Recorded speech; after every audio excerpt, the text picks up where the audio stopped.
Hello, this is Cathy Cassidy and I'm here to read you chapter 1 of SUNDAE Girl, which is a book written back in 2007 and a book which mixes together funny stuff, happy stuff, sad stuff, difficult stuff, a little bit like life, all of those things mushed in together and turned into a story with a lot of eccentricity, a lot of strange and thought-provoking stuff. So I really hope that you're going to enjoy it.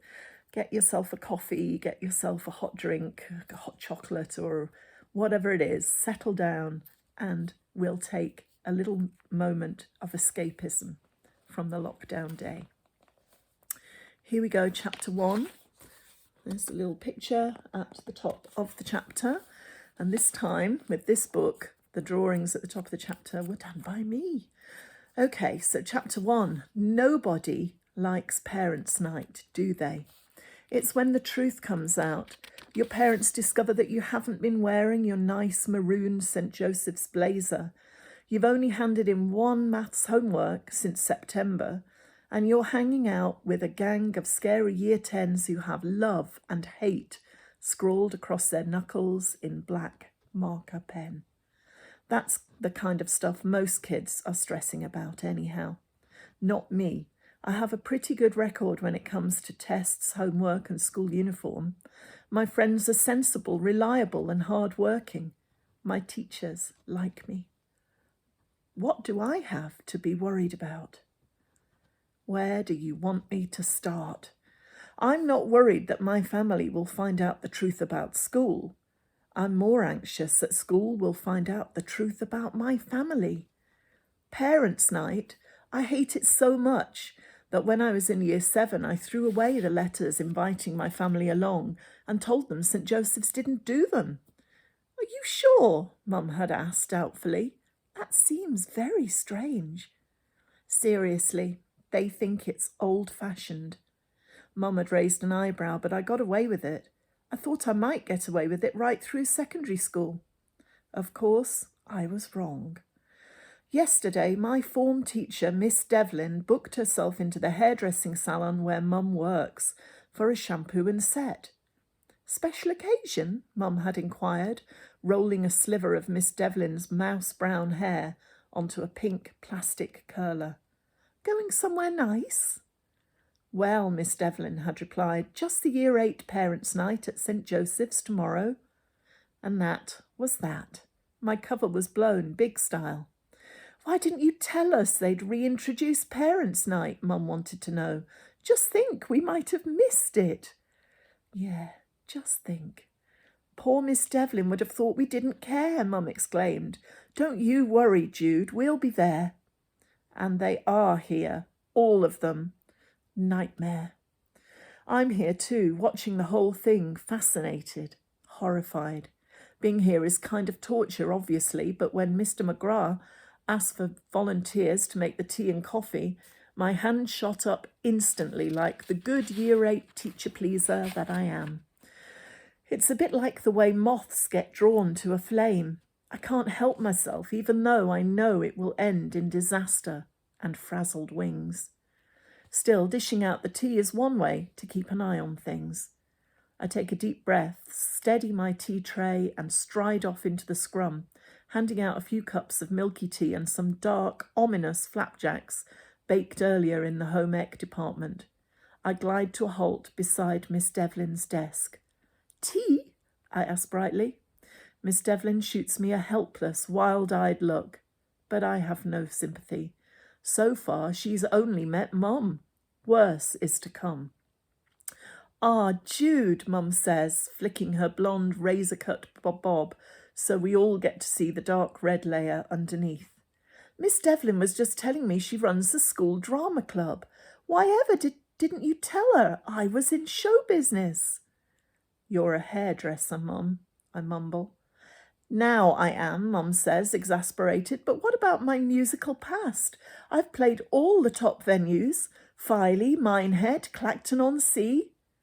She's talking about the weekly talent shows at various Butlins holiday camps where she holidayed as a teenager, but she leaves out that little detail.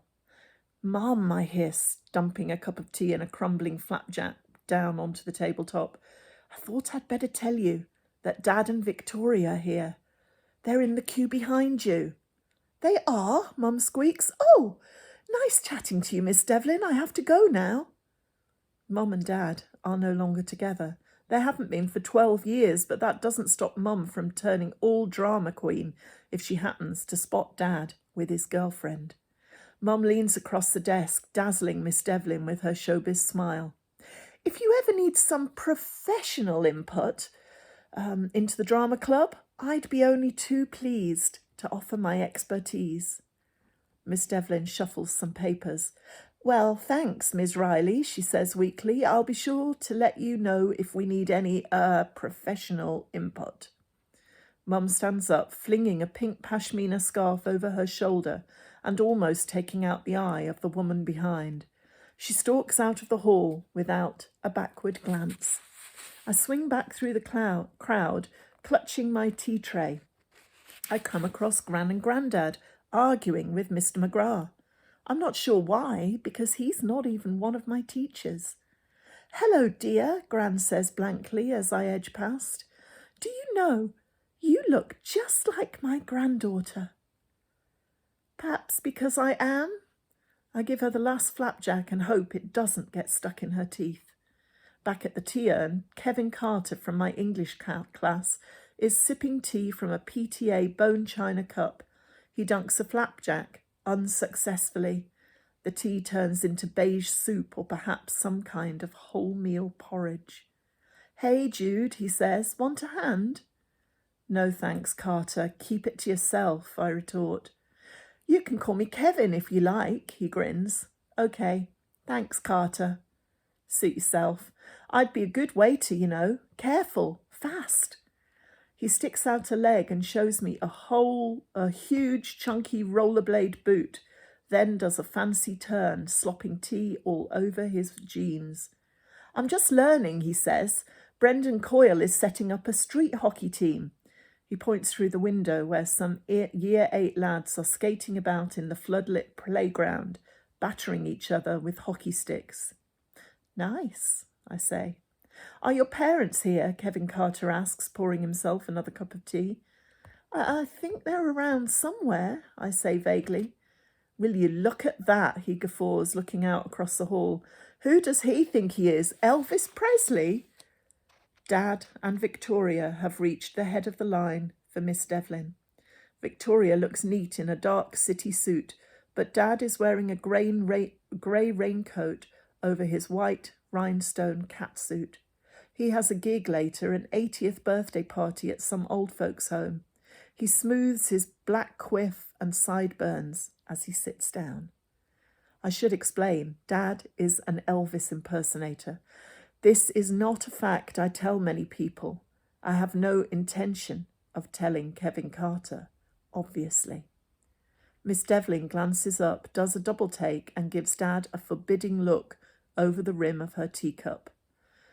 Think he's someone's dad or just the floor show, Kevin Carter muses. I've got no idea, I say. I let my hair swing forward to camouflage the blushes as I prepare a new tray, piled high with flapjacks and dishwater tea. Carter lets out a low whistle as Year 8 siren, Christina Kowalski, wiggles past.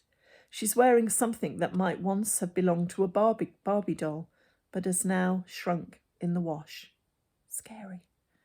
Christina Kowalski is hot, Carter breathes, executing a perfect figure of 8 on his rollerblades before crashing into the tea urn. Hot is not a word I'd use to describe Christina. She's wearing so little she may be in danger of frostbite. Just as I think Kevin Carter is safely distracted from my family, Gran and Grandad join the end of Miss Devlin's queue. Grandad is wearing his yellow tartan waistcoat with the Marilyn Monroe tie, and Gran is knitting as she waits. It's the green scarf today. At only 3 meters long, it is easily the most portable. Who are they? Carter gawps, following my gaze. Unreal. I wonder what poor kid has to put up with grandparents like that. My heart plummets.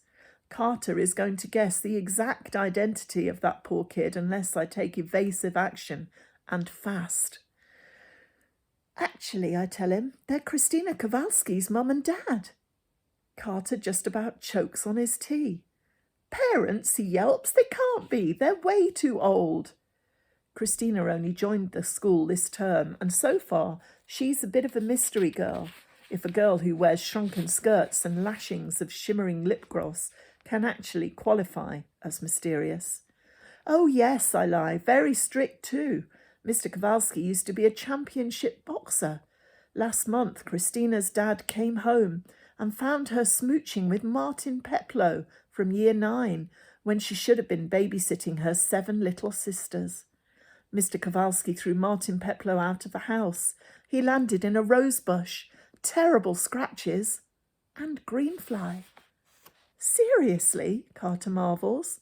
I never heard that. Would you broadcast it if you were Christina, I ask, or Martin Peploe for that matter? Suppose not. Maybe they grounded her, and that's why she's kind of a recluse. 7 little sisters. Wow. Mr. McGrath looms up and I try to look busy, setting out clean cups and saucers on a new tray.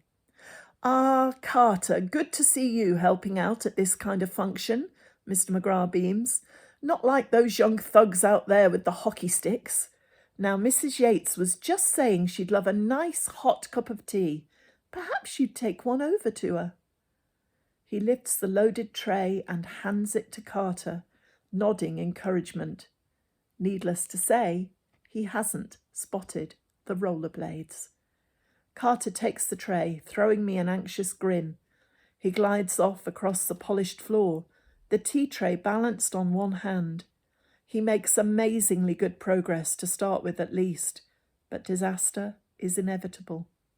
Suddenly he gets tangled up with the end of Gran's green scarf and falls headlong into the crowd, showering everybody with tea and flapjacks. Oh dear, says Mr. McGrath. He's not as bad as I thought, that Kevin Carter. So that was chapter 1. I hope you enjoyed it, and I hope you will tune in tomorrow for chapter 2 and find out what happens and what the fallout from that little accident might be. Take care, and I will see you then.